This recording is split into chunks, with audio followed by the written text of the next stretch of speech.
Hello everyone, welcome back to our discussion on the type study of amphibians. In this session, we are going to discuss the digestive system and the mechanism of feeding in frogs. The digestive system in frogs include an alimentary canal and the associated gland, mainly the liver and the pancreas. The alimentary canal is long coiled tube extending from the mouth to the cloaca. So this diagram represents the uh, digestive system of frog, which starts from the mouth and ends in the cloaca. So it comprises of the buccal cavity, which is followed by the pharynx. Then you can see the esophagus, which is followed by the stomach, the small intestine, which is followed by the large intestine, and the cloaca. Coming to the buccal cavity, so we are going to discuss from mouth to the cloaca the different parts coming under the digestive system, which will be followed by we'll see how the mechanism of feeding in frogs. So here the frogs, they are having the upper jaw and the lower jaw, which the bounded by the buccal cavity is bounded by the upper and the lower jaws. The buccal cavity and the pharynx, as we said, they are indistinguishable in frogs, and hence usually they are referred to as the buccopharyngeal cavity. The cavity is lined by columnar epithelial cells, which are mucoid in nature, or they contain the mucus glands. Salivary glands are absent in the case of frogs. The upper jaw bears teeth along the inner margin. Only teeth is present only in the upper jaw, which we discussed when we were discussing the skeletal system. The upper jaw is having the teeth. And coming to the peculiarities of the teeth are all similar, and hence they are called as the homodont teeth. And they are fused to the bone at their bases, and hence they are called as the acrodont type. The lower jaw do not have any teeth. A pair of internal nostrils open in the buccopharyngeal or the roof of the buccopharyngeal cavity, and close to this the internal nostril there is a pair of teeth which is called as the vomers, which bear the teeth-like structure called as the vomerine teeth. Uh, in frogs, teeth do not serve the purpose as in mammals like chewing, etc. They are simply for holding the prey and prevent them from slipping out.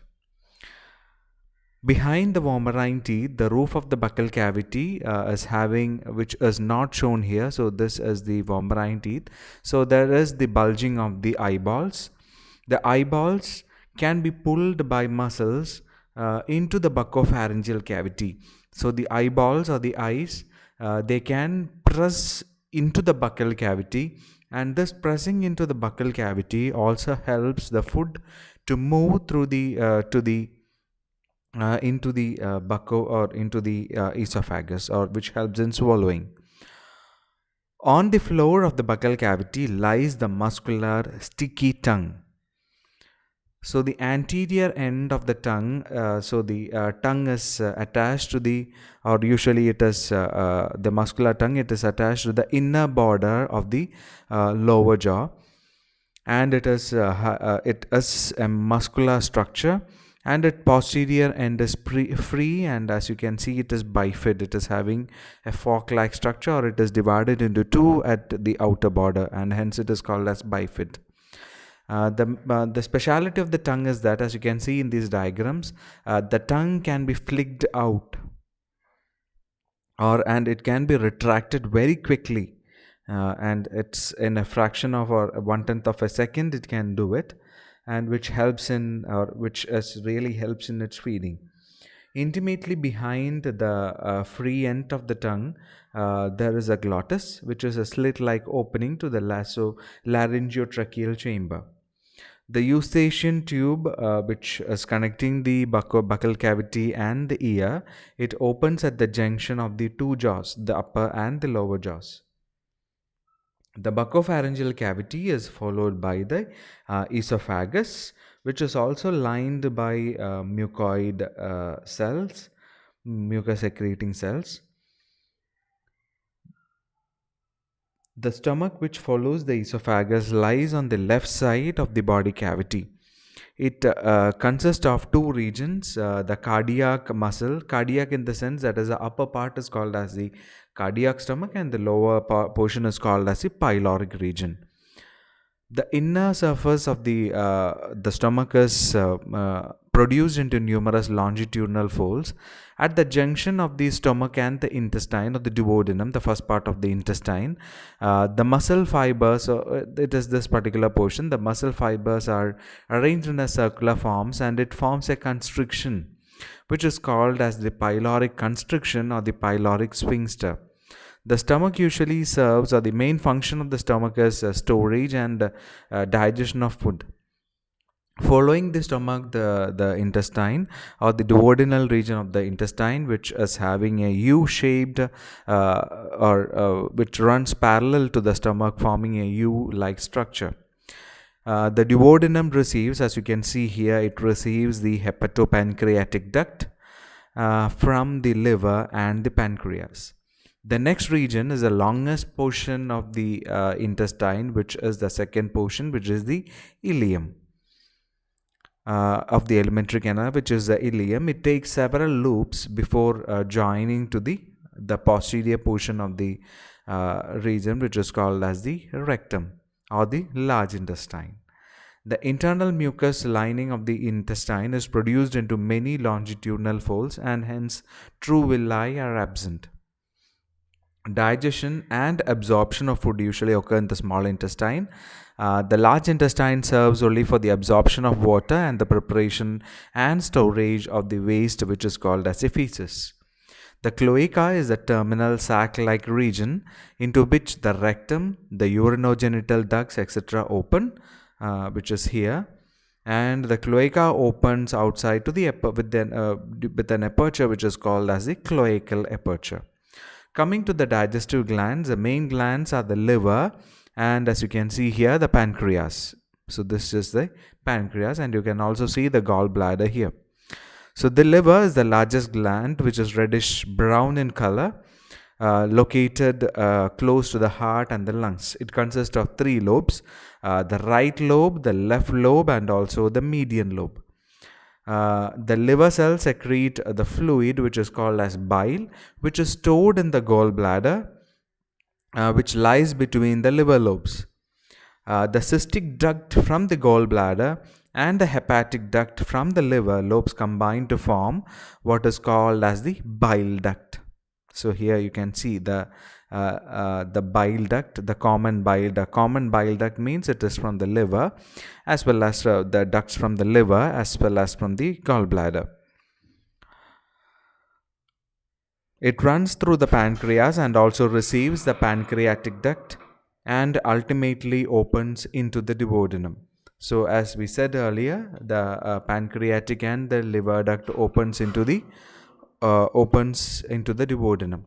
Coming to the second gland, the pancreas, is much brand yellow colored gland lying in the mesentery between the stomach and the duodenum.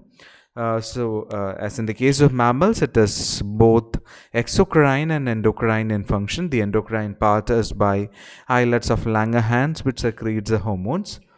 The exocrine secretes a pancreatic juice containing the digestive enzymes. Pancreas has no independent duct and its pancreatic juice is conveyed into the duodenum through a common hepatopancreatic duct. So this is a common duct. So the bile duct joins with the duct from the pancreas, forming a hepatopancreatic duct, which, as you can see here, it opens in the duodenum. Coming to the mechanism of feeding, the frog is a carnivorous organism. It feeds on small crustaceans, insects, spiders, etc. So the prey is usually catched with the help of the long and sticky tongue. On finding a prey within a reach, the frog opens its mouth quickly and strikes the prey with its tongue. So onto the sticky tongue, the prey adheres it is suddenly withdrawn, and it is usually known that it's withdrawn in about 1/10 of a second. So its attachment, or the site of attachment at the anterior region of the buccal cavity, enables it to be projected to some distance from the mouth. The larger prey is gripped with the jaws, and its escape is prevented by the backwardly directed teeth present along the margin of the upper jaw. The prey is swallowed without mastication. There is no process of chewing because the teeth does not have that function. The swallowing, as we said earlier, it is brought about by two or the pressures by two regions. One is by the closing of the buccal cavity, and also the pressure that is caused by the eyeballs, which is pressing into the buccopharyngeal cavity. So followed the upward pressure and the downward pressure of the eyeballs, followed by peristalsis in the esophagus. So that causes the prey to move through the esophagus. The mucus secreted by the mucus gland in the buccopharyngeal cavity lubricates the food to assist swallowing. Digestion begins in the stomach, continues in the duodenum, and is completed in the ileum. Absorption of the digested food mainly occurs in the ileum. Undigested food pass into the rectum. Water absorption, etc., is done in the large intestine, which changes it into a dark semi-solid feces. Feces is expelled out through the cloaca and the cloacal aperture. So this is about the digestive system and the mechanism of feeding in frogs. Thanks for hearing.